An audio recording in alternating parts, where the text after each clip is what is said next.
মাজারে হামলা ঠেকাতে জেলা প্রশাসকদের নির্দেশ দিয়েছে ধর্ম মন্ত্রণালয়।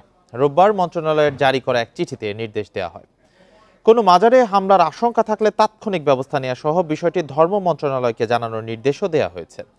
চিঠিতে বলা হয়, অন্তর্বর্তী সরকারকে বিব্রত করতে মাজারে পরিকল্পিত হামলার ঘটনা ঘটছে। এর পরিপ্রেক্ষিতে ধর্ম মন্ত্রণালয় এ নির্দেশ জারি করেছে। চিঠিতে বলা হয়, দেশের আইনশৃঙ্খলা বিঘ্নিত করতে দুর্বৃত্তরা বিভিন্ন স্থানে মাজারে হামলা চালাচ্ছে, যা উদ্বেগজনক ও অনাকাঙ্ক্ষিত।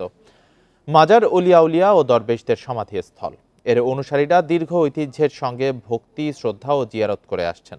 মাজারে শান্তি শৃঙ্খলা ও ভক্তদের চলাচল স্বাভাবিক রাখতে জেলা প্রশাসকদের প্রয়োজনীয় ব্যবস্থা নেওয়ার অনুরোধ জানানো হয়েছে।